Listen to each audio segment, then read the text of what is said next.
je commencerai avec une citation de Jiddu Krishnamurti. Une vie simple est beaucoup plus exigeante et beaucoup plus profonde. Une vie simple est une vie où il n'y a pas de conflit.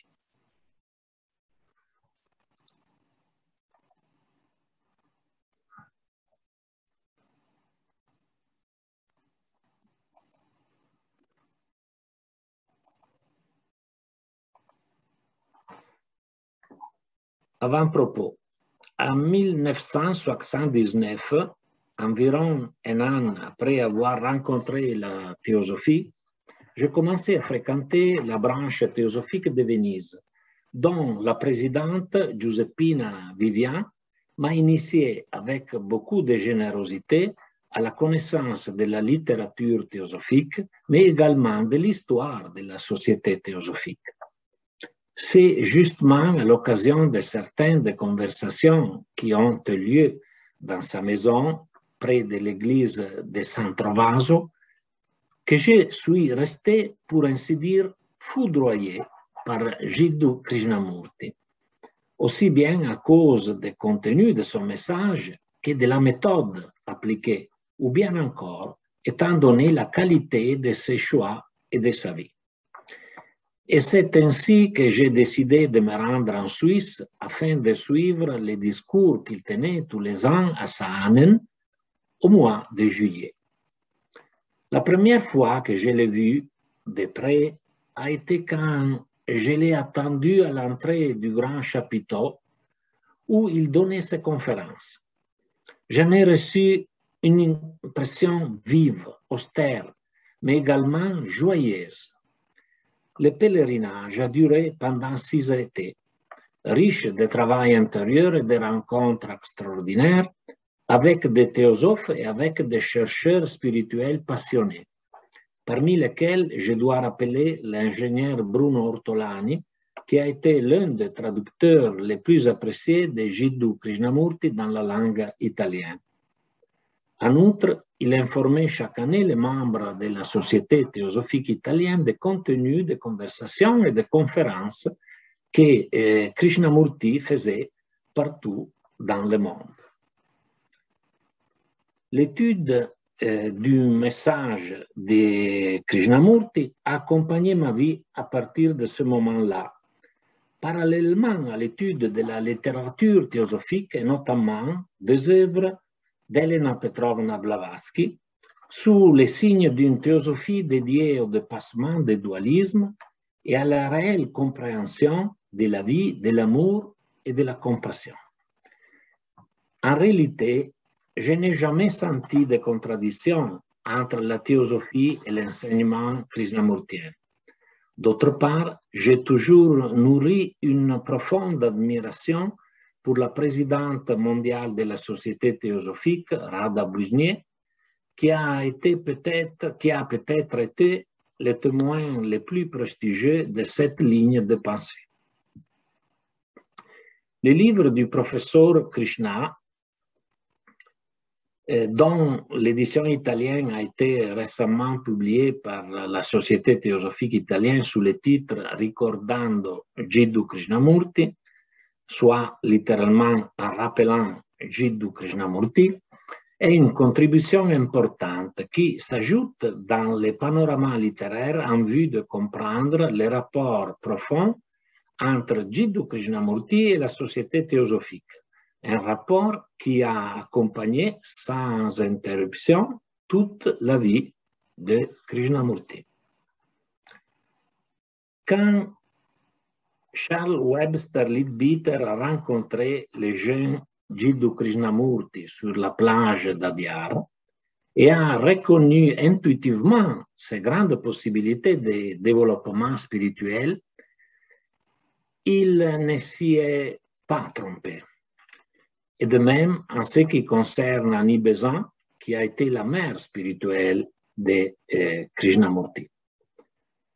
Le passage de Jiddu Krishnamurti a certainement secoué violemment la société théosophique et les mouvements théosophiques en général. en provoquant une division entre ceux qui considéraient Krishnamurti comme un nouveau Bouddha et ceux qui, au contraire, accentuaient sa discontinuité supposée avec la pensée d'Elena Petrovna Blavatsky. Dans les deux cas, il manquait peut-être la pleine compréhension du fait que Jiddu Krishnamurti n'aurait pas été un prophète ou un maître comme on l'entend couramment, mais plutôt le témoin vivant d'une intégrité de pensée et d'action. Il est difficile de ne pas y entrevoir la portée d'une véritable théosophie en marche, une théosophie non séparatrice et en mesure d'intégrer, dans une méthode non codifiée mais réelle, la science, la philosophie et la religion, considérée comme une expérience métaverbale et complète, et non comme des réceptacles de notions. C'est-à-dire une théosophie en marche, qui est la vie même, une unité vivante du tout, au sein d'une harmonie possible de l'être humain, dans son rapport avec la nature, dans la relation, dans la compréhension des processus à travers l'observation neutre. Ce qui frappe immédiatement dans le message de Jiddu Krishnamurti est l'aspect de la déstructuration de schémas et de filtres culturels. Son discours et son écriture sont un processus de maïeutique constant qui ne se base pas sur l'accumulation quantitative, mais plutôt sur la qualité de l'observation. C'est un processus qui va de l'être humain à l'être humain et n'exige aucune autorité. C'est un dialogue entre personnes libres qui mettent en discussion non seulement les conclusions auxquelles elles sont arrivées au niveau existentiel et cognitif, mais également elles-mêmes. Dans ce que nous pouvons définir comme les dialogues krishnamurtiens, constants avec son lecture et constant avec son lecteur ou sa lectrice, ou bien avec la personne qui regarde encore aujourd'hui des vidéocassettes, la communication est totale, dénuée d'autorité, adressée d'une manière authentique et sans conditionnement à la compréhension des choses et à la possibilité de l'épanouissement du fruit de l'amour. Par conséquent, plus que parler d'une codification de la pensée de Krishnamurti, l'ensemble de l'élocution de son message représente un processus dont l'efficacité est directement proportionnelle au niveau d'observation que l'individu est en mesure de mettre en œuvre. Krishnamurti écrit que combien sont peu nombreuses les personnes qui voient les montagnes ou un nuage. Les gens regardent, font des observations et poursuivent leur chemin. Les mots, les gestes, les émotions empêchent de voir. Un arbre, une fleur, on leur donne un nom, on les catalogue et c'est tout. Il y a cette montagne illuminée par le soleil du soir. La voir pour la première fois, la voir comme si l'on ne l'avait jamais vue avant, la voir avec innocence, la voir avec les yeux qui se sont baignés dans le neuf, qui n'ont jamais été blessés par la connaissance. Le mot expérience a une acception négative. Il comporte l'émotion, la connaissance, la recognition et la continuité, tandis que cela n'est aucune de ces choses. C'est quelque chose de totalement neuf. Pour voir ce neuf, il doit y avoir l'humilité. Cette humilité qui n'a jamais été contaminée par l'orgueil, par la vanité. J'ai demandé plusieurs fois aux amis qui venaient avec moi à Zanen ce qu'ils pensaient des affirmations de Krishnamurti. Les réponses étaient les plus disparates, mais toutes contenaient deux éléments communs. La profondeur du souffle reconnu au message et l'indéniable difficulté de la réalisation au quotidien des contenus de ces messages. En effet, derrière une apparente simplicité de l'enseignement de Krishnamurti, il émerge un extraordinaire impact de type psychologique, un impact qui fait en sorte que le message krishnamurtien puisse être considéré à la fois sous le profil philosophique, psychologique et existentiel. La simplicité de son enseignement se concrétise également dans un langage clair et compréhensible, ainsi que dans l'absence des références culturelles de type quantitatif. Dans un certain sens, nous pourrions affirmer qu'il n'y a pas de philosophie krishnamurtienne sans sa réalisation existentielle sur le plan concret. Avec honnêteté intellectuelle, il faut reconnaître que parler de ce qui affirme Krishnamurti n'a pas beaucoup de sens. En effet, ce dernier doit être lu et écouté directement, car c'est justement dans les dialogues intérieurs, amenés dans le cœur de chacun, que se trouve la véritable dimension de sa compréhension. Krishnamurti écrit que seul le silence a de la profondeur, comme l'amour. Le silence n'est pas le mouvement de la pensée, ni n'est l'amour. C'est seulement alors que les mots profonds, c'est seulement alors que les mots profonds et superficiels perdent leur signification. Il n'y a pas de mesurage dans l'amour et dans le silence. Ce qui est mesurable est pensée et temps. La pensée est temps. La mesure est nécessaire, mais quand la pensée la met en œuvre et en relation, elle cause alors des dégâts et crée du désordre. L'ordre n'est pas mesurable. Seul l'est le désordre. Et encore. La réalité, la vérité, n'est pas un mot. La traduire en mots tarit son essence et l'illusion prend sa place. Il n'y a ni extérieur ni intérieur, mais seulement le tout. Celui qui fait l'expérience est l'expérience. Revenons un instant sur ce que nous pourrions définir comme la méthode krishnamurtienne. C'est une méthode qui part du processus d'observation neutre. Ayant abandonné le chemin et ses idées préconçues, l'observateur tout simplement observe, selon une vision ouverte à 360 degrés. Il n'y a pas de direction dans cette observation, il n'y a pas de conclusion à tirer. C'est justement le processus de l'observation, alimenté par une authentique passion remplie d'amour, qui conduit au dépassement du dualisme entre l'observateur et l'objet d'observation.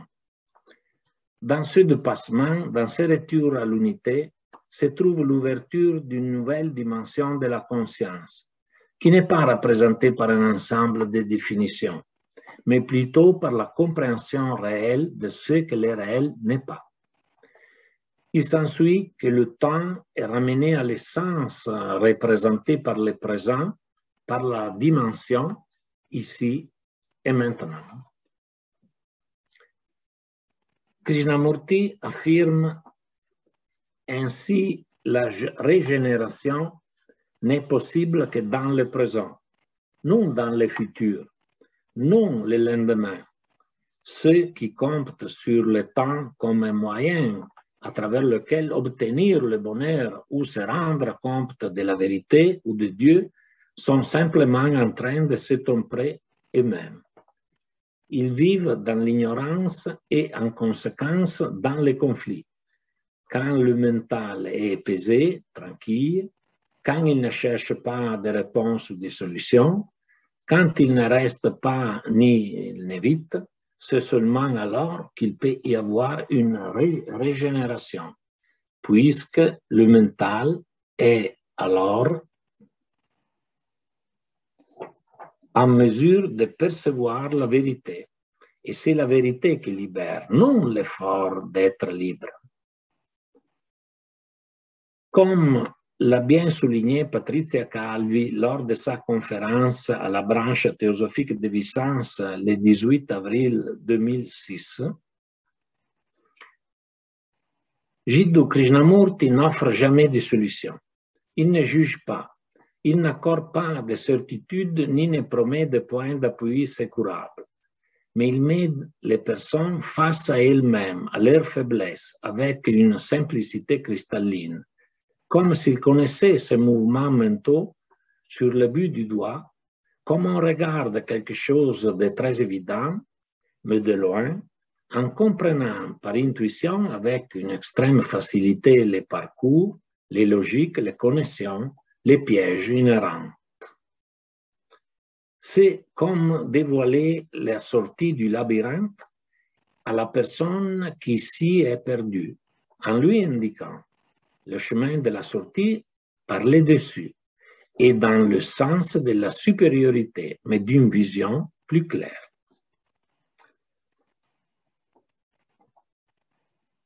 Il est spontané de mettre tout cela en relation avec certaines affirmations contenues dans la voie du silence.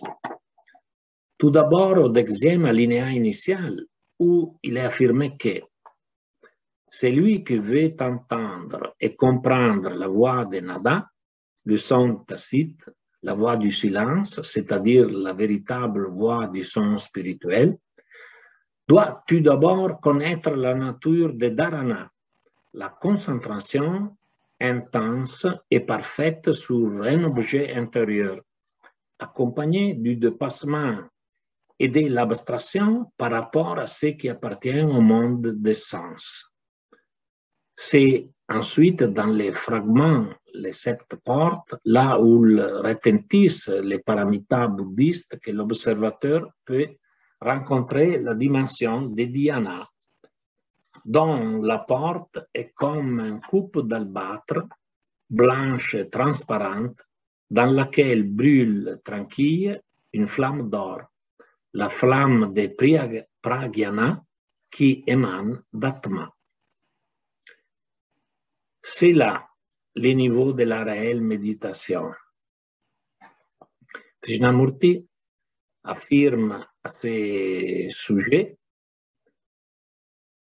s'il n'y a pas de générosité, s'il n'y a pas de bonté, la méditation n'est pas possible. Cela signifie être libéré de l'orgueil, de l'ambition, de grimper à l'échelle du succès, ne pas prétendre les moyens du monde de devenir célèbre. Cela signifie mourir à tout moment de la journée à tout ce que nous avons accumulé. Cela seulement le terrain fertile dans lequel la bonté peut s'épanouir et fleurir. La méditation est l'épanouissement de la bonté. La méditation est l'épanouissement de la bonté. Nous pouvons également relier la méthode krishnamurtienne à la méthode plotinienne. Plotin est peut-être le plus grand des néoplatoniciens du premier siècle de notre ère. Il nous dit que la connaissance de la théosophie a 3 degrés: opinion, science et illumination. Le moyen ou l'instrument pour acquérir la première degré est la sensation ou perception. Pour parvenir au 10e, la dialectique. Pour arriver au 3e, l'intuition. La raison est subordonnée parce que l'intuition est la connaissance absolue, fondée sur l'identification du mental avec l'objet connu.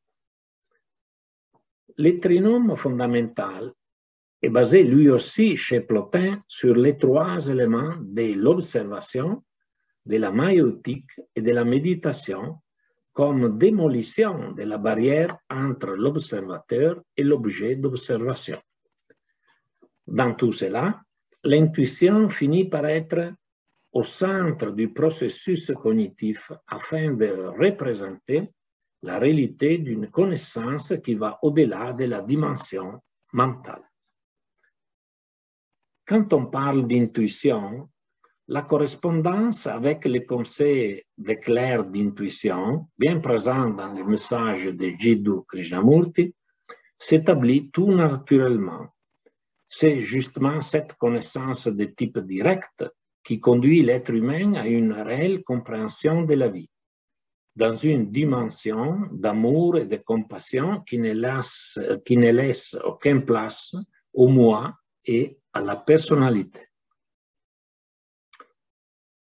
Krishnamurti écrit que voir sans la pensée, sans les mots, sans la réponse de la mémoire est totalement différent du fait de voir avec la pensée et le sentiment. Ce qu'une personne voit avec la pensée est superficiel.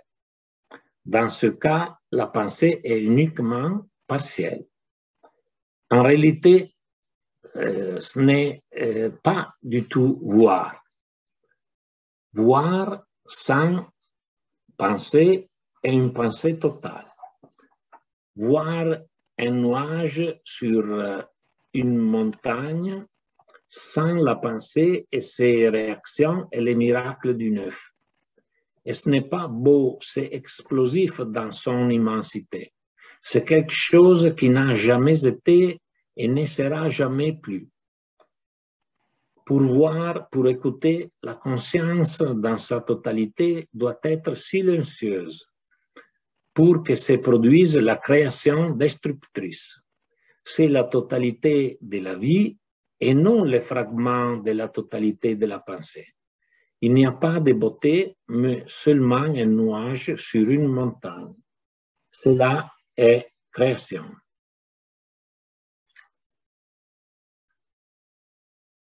Revenons encore une fois à Jiddu Krishnamurti et à son message pour en souligner les grandes caractéristiques poétiques. Krishnamurti est un poète plein d'attrait et d'intensité. Nous pouvons le voir en consultant ses compositions de jeunesse. Mais il transmet également cette veine poétique dans son écriture quotidienne et son discours. Les pages écrites directement dans les journaux et dans les carnets révèlent notamment cet aspect important, comme si la poésie pouvait être, à son tour, une forme spontanée d'expression intérieure intense. Un rêve né de mille désirs est l'une des poésies les plus significatives écrites par Jiddu Krishnamurti dans sa jeunesse. Quand le mental est tranquille, non troublé par la pensée, quand le cœur est chaste, entièrement pris d'un amour pur ou ami, alors tu peux découvrir un monde au-delà des frontières, des mots illusoires. Dans ce monde, il y a l'unité de toute la vie. Là se trouve la source cachée qui alimente le monde dansant. Là, il n'y a ni ciel, ni enfer, ni passé, présent ou futur, ni les illusions de la pensée, ni les murmures mous de l'amour caduc. Cherche ce monde où la mort ne danse pas, dans une extase sans ombre, où les manifestations de la vie sont comme les images, se reflètent dans le lac placide. Ce monde vit autour de toi, et sans toi, il n'y a pas de vie. Quand Jiddu Krishnamurti est mort le 17 février 1986, les journaux du monde entier l'ont évoqué non sans émotion, avec des réflexions d'une profondeur remarquable, en mettant en lumière d'un côté le fait qu'il avait refusé de devenir une espèce de nouveau Bouddha, et de l'autre la force et la profondeur d'une pensée et d'une méthode destinée à ne pas mourir avec lui. Ce qui est certain, c'est que 35 ans après sa disparition du plan physique, son message est pour le moins vivant et actuel, et il représente une source lumineuse de connaissances pour toute l'humanité. C'est un message précieux également pour tous les adhérents de la société théosophique qui peuvent entrevoir, pour peu qu'ils le veuillent, la profonde unité qui lie les lettres des Mahatmas à ce qu'a écrit Elena Petrovna Blavatsky et à ce qu'a affirmé Jiddu Krishnamurti. Il ne s'agit pas à ce sujet de chercher des coïncidences lexicales ou purement conceptuelles, mais plutôt les affinités d'un processus qui déploie l'unité intime d'un parcours vers l'évolution de la conscience. Ces fragments qui concernent Dieu et la religion en sont un exemple concret. Il est affirmé dans la lettre numéro 10 de Kotumi Lalsing à Alfred Percy Sinnett que le Dieu des théologiens est simplement un pouvoir imaginaire. Notre but principal est de libérer l'humanité de ses cauchemars, d'enseigner la vertu pour son bien et de cheminer dans la vie en comptant sur eux-mêmes, au lieu de nous appuyer sur béquille théologique qui a été la cause directe de presque toute la souffrance humaine pendant d'innombrables siècles. Madame Blavatsky a confirmé cette conception en déclarant qu'une religion dans son sens véritable et authentique est un lien qui unit les êtres humains et non une série de dogmes spécifiques et de credos. Maintenant, la religion en elle-même, dans sa signification la plus attendue, est ce qui lie non seulement tous les êtres humains, mais également tous les êtres et toutes les choses de tout l'univers dans un grand tout unique. Et Krishnamurti affirmait que la question de savoir s'il y a ou non un Dieu, ou une vérité ou une réalité, quel que soit le nom que vous voulez lui donner, ne peut jamais avoir de réponse dans les livres, auprès des prêtres, des philosophes ou des sages.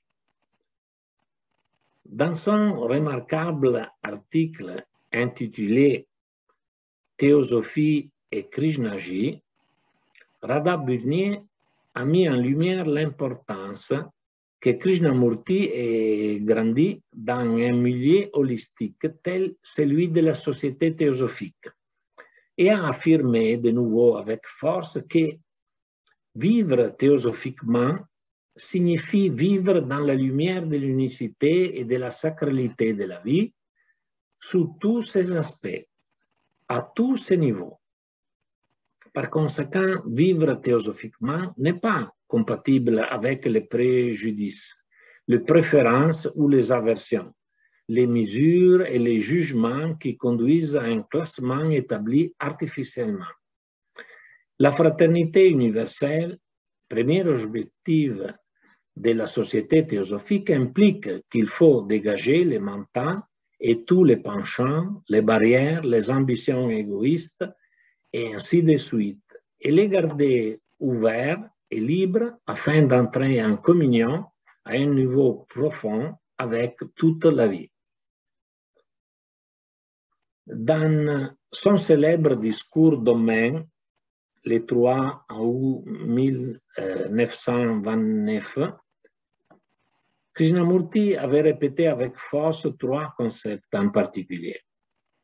Que la vérité est un pays sans chemin, que cette vérité ne peut être atteinte à travers ou grâce à une organisation ou à un gourou, qu'il aurait tenté pendant toute sa vie de libérer l'être humain de ses cages et de ses peurs, sans créer aucune autorité.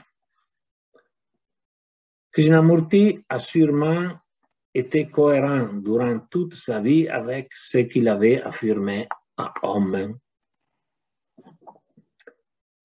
Et en conclusion de ces brèves réflexions, je ne peux m'empêcher de citer un passage tiré de son journal qui évoque la liberté et l'amour. C'est la citation finale de ma relation. Krishnamurti écrit donc que la liberté, c'est être la lumière à soi-même. Donc, ce n'est pas une abstraction, une chose évoquée par la pensée. La véritable liberté, c'est être libéré de la dépendance, de l'attachement, de l'insatiable désir d'expérience.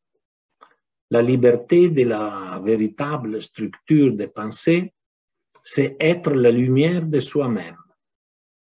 Cette lumière, cette loi est séparée de toi. Là où est l'observateur, cette lumière n'est pas.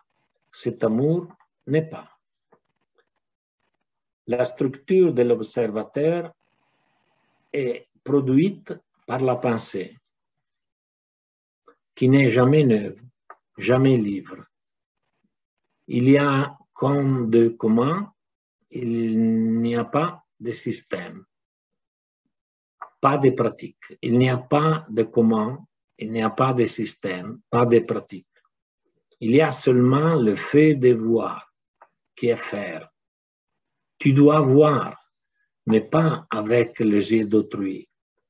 Cette lumière, cette loi, ne sont ni les tiens, ni celles de quelqu'un d'autre. Il y a uniquement la lumière. Cela est amour. Merci pour votre attention.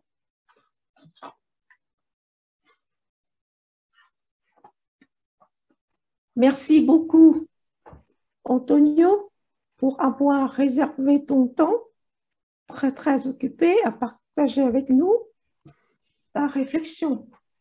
Alors, il y a des réactions dans l'auditoire, qui est une bonne chose. Alors, je vais donc le lire ici. Eh bien, je l'ai perdu. Ah. Merci beaucoup, Antonio, pour cette très belle présentation. Voilà, la réaction. Merci, Muriel. Est-ce qu'il y a beaucoup de... Il y a d'autres questions ou de commentaires, s'il vous plaît? Oui, je pense que Krishnamurti était très profond et parfois difficile à comprendre. En effet, le problème est réaliser l'approche dont il parle Krishnamurti dans notre vie quotidienne. Mais cet aspect est le même quand on lit les auteurs classiques de la théosophie, c'est-à-dire même quand on lit La Voix du silence, par exemple, on comprend les choses par le mental, mais il faut après appliquer dans notre vie quotidienne ces connaissances, les connaissances de la théosophie. Mais je pense que c'est notre vie, c'est notre karma, c'est-à-dire En tant qu'être humain, il faut que nous cherchions une nouvelle dimension du vivre et la théosophie peut être notre lumière, notre connaissance pour appliquer dans le quotidien les grandes connaissances de la vie et de la tradition.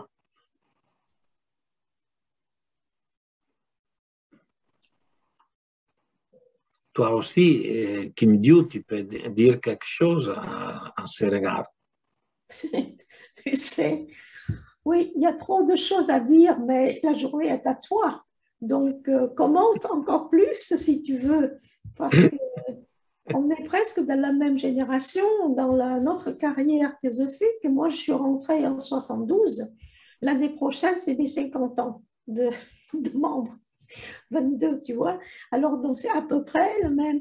Mais donc, j'avais des occasions quand même de voir Krishnamurti en personne, de voir cette relation Sriram, Krishnamurti, Madame Burnier, Krishnamurti, etc. Et aussi Ajut Patwardhan, qui est un compagnon de lutte politique, mais aussi très, très proche de Krishnamurti. Tout cela, c'est vraiment, vraiment... je pourrais peut-être contribuer ici en te posant cette question-là qui nous a quand même habité pendant quelques années. Dans les années 80, jusqu'à 90 à peu près, il y a une tendance un peu dogmatique, hein, il faut dire. Il faut dire dogmatique, d'un côté, c'est des blavatskistes qui disent back to Blavatsky, retour à Blavatsky, et un autre mouvement qui dit non, non, non, ça ne vaut rien du tout, c'est Krishnamurti et je les appelle des Krishnamurtistes. Alors les deux ont tendance à se chamailler un peu et puis finalement ça s'est calmé parce que quand Krishnamurti était parti, c'est comme si une sorte de réaction entre les deux camps et en fait avec la découverte des choses, on a trouvé quand même la découverte que Krishnamurti n'a jamais quitté la pensée théosophique.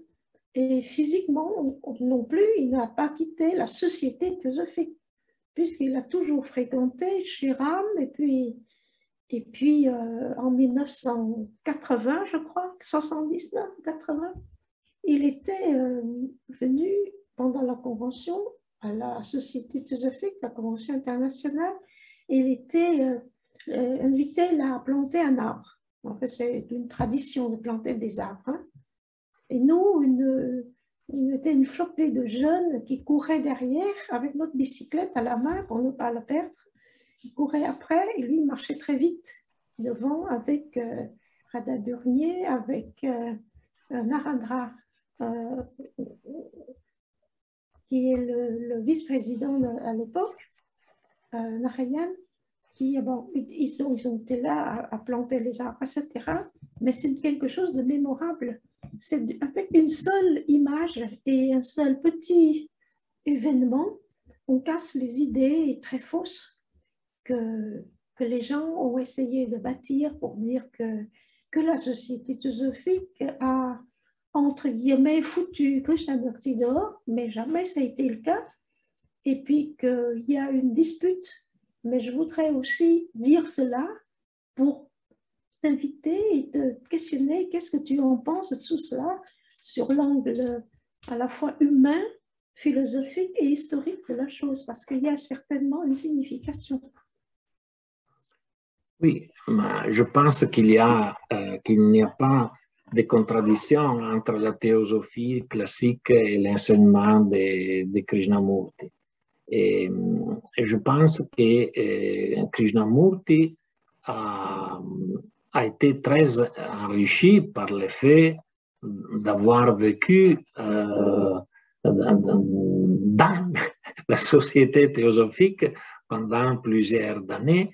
Son amour pour Annie Besant a accompagné toute sa vie et il savait très bien que la théosophie avait inspiré cette prise de conscience.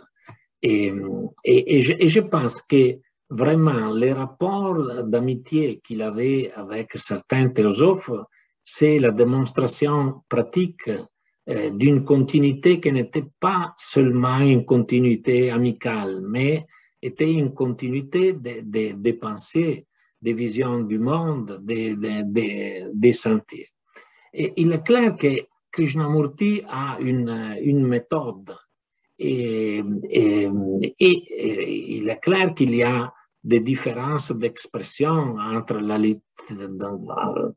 littérature classique de la théosophie est différente du message de Krishnamurti sur le plan du langage et de la méthode. Mais il faut faire attention au contenu, c'est-à-dire le contenu de la théosophique, les principes de l'unité de la vie, les cultes de la beauté, la fraternité universelle, une méthode qui ne soit séparative, une vision du monde, pas divisée entre les principes du bien ou celle du mal, etc.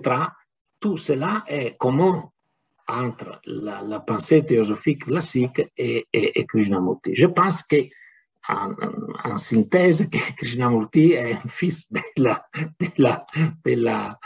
la théosophie classique. Et je trouve qu'il y a une continuité. Il est clair que chacun de nous peut trouver des syntonies plus profondes dans un auteur plutôt que dans une autre.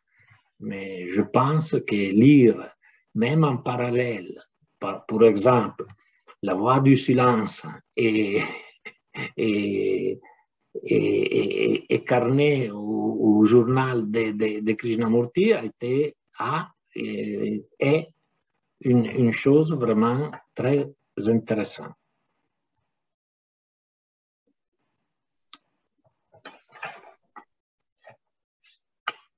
Est-ce que d'autres questions peuvent venir? Et une autre chose qui me dit que je vais souligner, c'est le caractère poétique de Jiddu Krishnamurti. Et le caractère poétique de Jiddu Krishnamurti, on ne le voit pas seulement dans les poésies de sa jeunesse, mais même dans l'épée des choses qu'il a écrites et même dans son ses discours publics. Et il y avait vraiment une poésie qui accompagnait, c'est la beauté qui accompagnait ces mots. Et je trouve que cela est un aspect vraiment intéressant du Krishnamurti. On ne peut pas comprendre, je pense, Krishnamurti si il faut voir même les Krishnamurti poètes. C'est la poésie pure. Oui, c'est la poésie pure.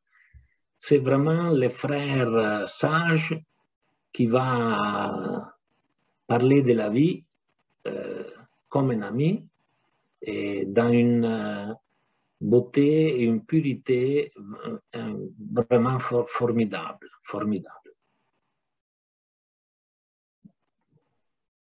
Pour lui, quand il parle de quelque chose, il n'y a rien qui entre la réalité, le fait de la chose et l'expression de la chose. Ce qui fait qu'il n'y a pas d'intermédiaire. En général, quand on écrit, il y a toujours un intermédiaire, même dans la belle poésie. Oui. Mais là, la poésie de Krishnamurti, c'est la poésie pure parce qu'il n'y a rien entre l'expression et le fait qu'il décrit. Évidemment, ça, c'est quelque chose d'exceptionnel. Oui.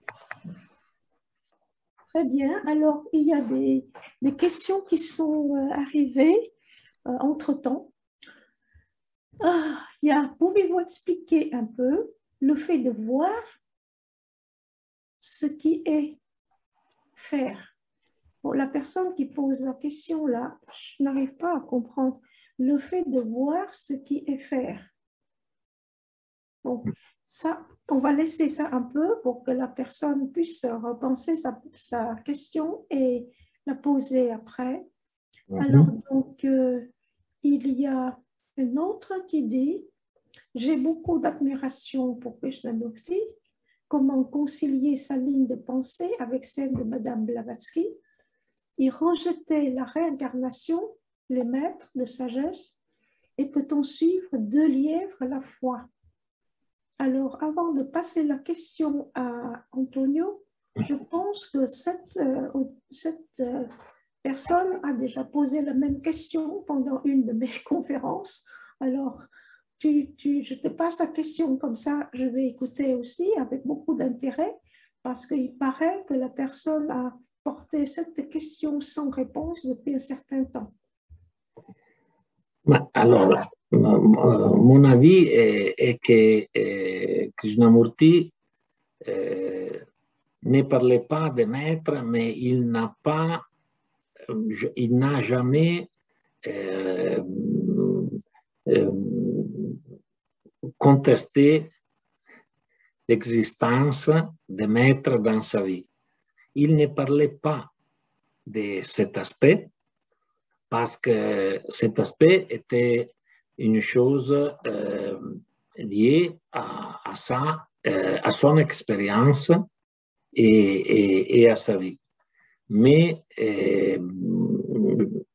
dans les biographies de Krishnamurti, on ne trouvera jamais la négation de l'existence des maîtres et des rapports qu'il a toujours eu avec eux.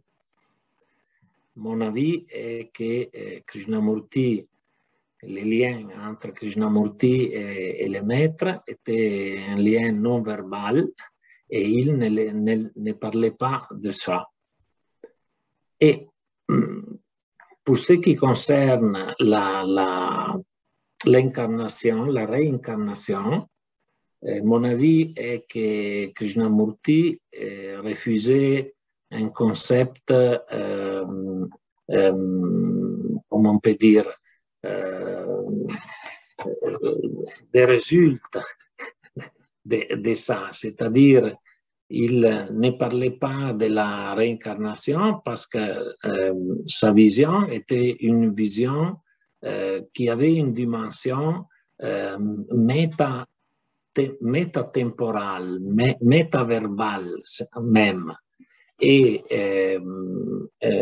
dans ses discours, il ne parlait jamais de chemin de la science, de la philosophie, de la religion et de la théosophie. Il parlait de la vie, mais il ne parlait jamais il ne proposait jamais des chemins intellectuels pour interpréter la réalité. Alors, je trouve que, comme on peut dire que le lien entre Krishnamurti et la société théosophique a toujours été très vive et très profond, je pense même que Krishnamurti avait continué dans sa vie à vivre les rapports avec les maîtres de sagesse. Mais il était trop honnête intellectuellement pour en parler dans ses conférences ou avec les autres.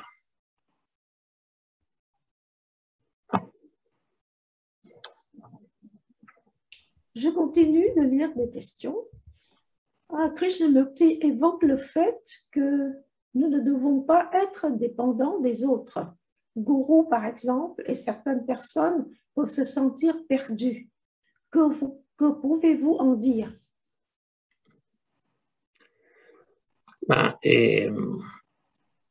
Je pense à la montagne, à une situation dans laquelle on peut chercher un but dans les situations où on cherche d'obtenir, de faire quelque chose. Et Krishnamurti pensait que l'être humain devait avant tout observer la réalité sans la juger et pensait que l'être humain devait voir la réalité sans mutuer des interprétations de la part d'un gourou ou d'une organisation. Je pense que il exprimait un grand amour pour l'homme, pour l'être humain. Et cet amour est la condition pour ouvrir notre cœur à une compréhension supérieure des choses. Et quand on apprend quelque chose, on a besoin peut-être de quelqu'un qui nous donne les éléments pour la compréhension. Mais la synthèse,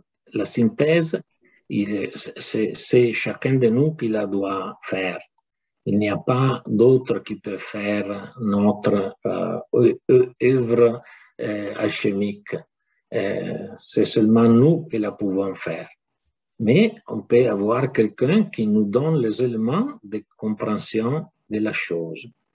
Mais les vrais maîtres sont ceux qui ne font pas le travail à la place de l'élève, mais donnent aux élèves la possibilité de faire leur synthèse. Une question vraiment à éclaircir là, à quelqu'un qui demande où Jiddu Krishnamurti puisait-il son enseignement? Je n'ai pas compris un mot, excuse-moi. Oui. Où Krishnamurti, d'où il puisait son enseignement? D'où est-ce que c'est tire cela pour dire aux autres? Je pense que chacun être humain a la possibilité d'entendre la voix du silence. Et c'est évident que Krishnamurti, éduqué dans la société théosophique, avait appris à lui-même à rendre explicite sa voix du silence. Et je pense qu'il était inspiré par la vie, par l'âme, par l'amour universel. C'est une opinion. Hein?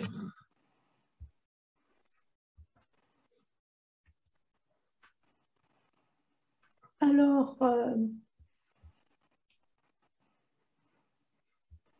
concernant le lien entre son enseignement et la société théosophique, quelqu'un a dit, tout à fait d'accord avec cette continuité, c'est contre les dérives ritualistes et ésotéristes et contre le culte de la personnalité autour de lui, parenthèse, lors de l'Étoile d'Orient, qui s'est rebellé entre 1929. C'est un commentaire. As-tu quelque chose à ajouter?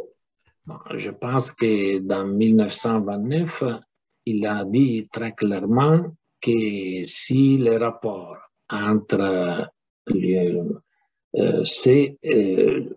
lui qui parlait et les autres qui écoutaient était un rapport basé sur l'autorité, il n'y avait pas la possibilité de faire un vrai changement, une vraie recherche spirituelle.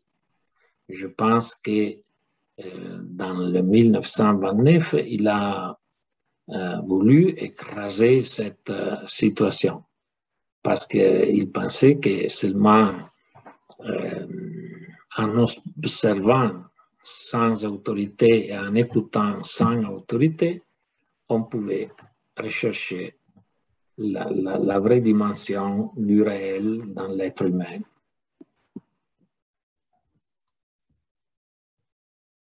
D'ailleurs, c'est à cette occasion-là que la fameuse phrase a été prononcée: la vérité est un chemin, c'est un pays sans chemin.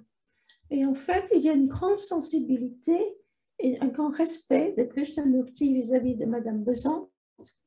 Il a attendu le jour où elle n'était pas là pour le prononcer, parce qu'il savait que ça lui ferait beaucoup, ça lui aurait fait beaucoup de mal.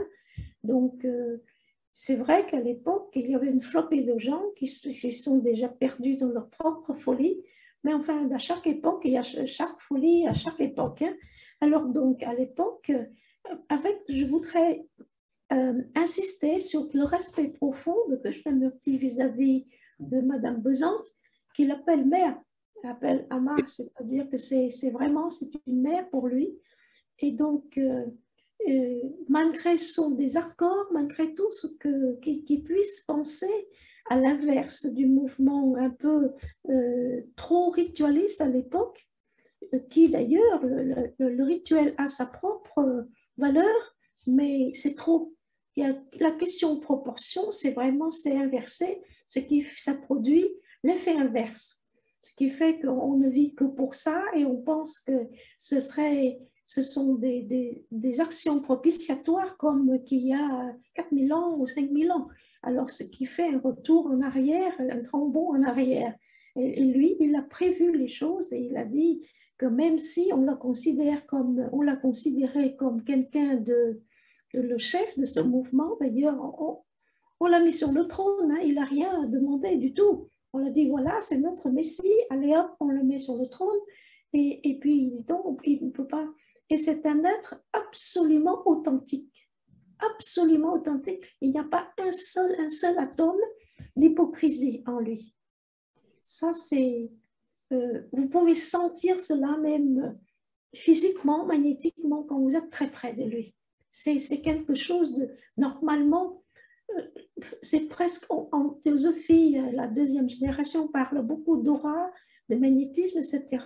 Je pense qu'il y a une vérité là-dedans, parce que quand on est baigné dans cette aura, dans cette influence magnétique, eh bien, on peut ressentir qu'on ne peut pas mentir et on ne peut pas avoir la moindre tendance à l'hypocrisie. Ça, c'est quelque chose d'extraordinaire et c'est en fait, c'est une sorte d'illumination petite quand on est à côté de lui. Ça, c'est une expérience exceptionnelle. Et Krishnamurti avait du charisme magnétique, cioè, quand on rencontrait Krishnamurti, tout le monde comprenait qu'il y avait quelque chose qui s'est passé avec lui. Parce qu'à Zanen, il y avait 3000 personnes qui l'écoutaient dans un silence absolu. Je pense que cela va au-delà de cette notion de charisme. Oui. Il y a beaucoup de gens qui ont beaucoup de charisme, mais qui en fait, au fond, après la réunion, la rencontre, plus rien ne reste. Que cet effet, presque un effet de manche, quand on prêche quelque chose et quand on fait une plaidoirie sur quelque chose. Mais lui, c'est quelque chose, c'est une sorte d'ouverture vers un autre monde.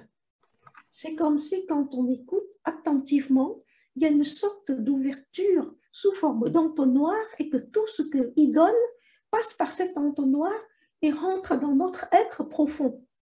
C'est malhabile ce que je viens de dire, mais finalement, c'est quelque chose d'exceptionnel et que quand on sort d'une rencontre, que ce soit à Sanem, que ce soit à Brohoud, que ce soit à Madras d'ailleurs, à Chennai à l'époque, il y a quelque chose qui remplit l'atmosphère. Ce n'est pas le fait qu'on vénérait la personne du tout, parce qu'en fait, quand il parlait, ce n'est pas un autre intellect qui parle, il parle à un autre niveau, ce qui fait que ça pénètre complètement en langage peut-être populaire. On peut dire qu'il parle directement à notre cœur, mais en langage théosophique, techniquement parlant, on peut dire qu'il parle au niveau de Bouddhi, c'est-à-dire au niveau de l'amour, au niveau de l'unité, au niveau, ce qui fait que tout ce partage-là pénètre complètement notre être, mais ne s'arrête pas au niveau intellectuel. Du moins, ce que moi j'ai ressenti. Peut-être. Je suis d'accord, je pense la même chose de Krishnamurti et de son message, absolument. Alors, il y a une question un peu épineuse. Je pense que je comprends ce que la personne pose. La question, c'est, Krishnamurti dit que le fait de voir, c'est ce qui est faire. Que dois-je comprendre? C'est-à-dire que pour lui, voir, c'est déjà, l'action de voir, c'est déjà l'action, c'est faire. Alors, oui. La personne te demande de l'expliciter. Je pense que la chose est simple, c'est-à-dire voir les choses avec pureté, avec en allant outre la séparation entre l'observateur et la chose observée et méditation. Et quand on percevoir la réalité d'une façon séparative, quand on projette dans la réalité nos schémas mentaux, les choses de la mémoire, on ne réussit pas à entrer dans une vraie liaison entre nous et la réalité. Et la méditation est quand l'observateur et la chose observée ne sont pas séparés. Et je pense que seulement que Krishnamurti, quand il dit que c'est l'observation neutre qui peut conduire l'homme à comprendre la réalité, sans projeter dans la réalité ces schémas, je pense qu'il disait une chose très importante et très vraie. Je pense que au-delà des tumultes liés à cet espoir né du désespoir à l'époque, qu'on attendait le Messie, au-delà de ces tumultes-là, il y a un fait que nous ne pouvons pas du tout nier, c'est qu'il est bien instructeur. Quelque part, je ne veux pas dire du monde, parce que le monde, c'est à une époque, à cette époque-là, c'est l'instructeur du monde. Mais il y aura certainement d'autres instructeurs du monde qui vont venir, mais qui n'ont pas cette connotation de Messie et des choses qui vraiment, qui colportent une lignée de dogmatisme derrière. Donc, instructeur, certainement. Du monde, oui, de notre monde. Je pense qu'avec son enseignement, on peut aller un pas en avant pour pouvoir préparer l'étape suivante. Parce que la conscience ne s'arrête pas dans son évolution. Et à chaque époque, il nous a été donné, à chaque époque, des instructeurs tout à fait adaptés à l'époque. Et c'est pour répondre d'abord à une question anticipée, mais qui est-ce qui programme cela? Eh bien, c'est dans l'évolution de la conscience de l'univers. Il n'y a pas quelqu'un barbu que l'on appelle Dieu ou quelque chose comme ça, qui est tout à fait simpliste comme notion, mais c'est, je dirais, c'est systémique. Si on utilise des termes un peu, c'est systémique. Et donc, du moment où il y a une manifestation, il y a déjà cette chose dedans. ce qui fait qu'on peut prétendre que chaque individu, malgré son unicité dans la diversité des choses, peut bâtir, construire son propre destin, ce qui fait partie l'une des vérités fondamentales de l'enseignement théosophique. Et c'est dans cela que quand on étudie la théosophie, il faut l'associer avec Krishnamurti pour ne pas devenir tout simplement des théoriciens. Et quand on étudie Krishnamurti, on ne doit pas se dissocier de la théosophie classique parce que sinon on sera perdu dans le dédale de la psychologie qui se perdrait très très vite dans des méandres de la pensée linéaire et triviale. Est-ce que tu serais d'accord avec ça? Absolument d'accord, d'accord. En syntonie totale.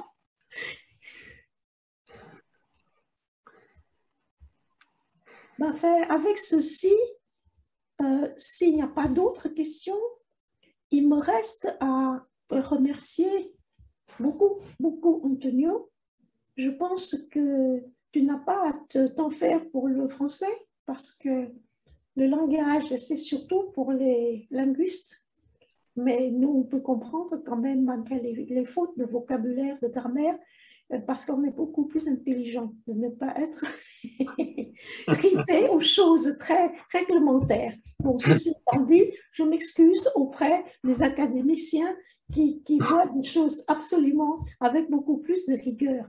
Mais merci infiniment pour avoir réservé ton temps pour partager avec nous tes réflexions et donner cette opportunité qu'on discute comme ça entre des gens qui, certainement pour la première fois, viennent nous poser des questions, mais aussi il y en a d'autres étudiants dans le même auditoire qui trouvent certainement que ce partage de ta part est très, très fructueux. Merci beaucoup et puis à une autre fois, à la prochaine fois. Oui, merci. Merci Antonio. Merci Kim Dieu, merci à tous les amis qui ont suivi l'après-midi. Et merci pour votre présence et vos participations à chacun de l'auditoire. À la prochaine fois. Merci à la beaucoup. prochaine.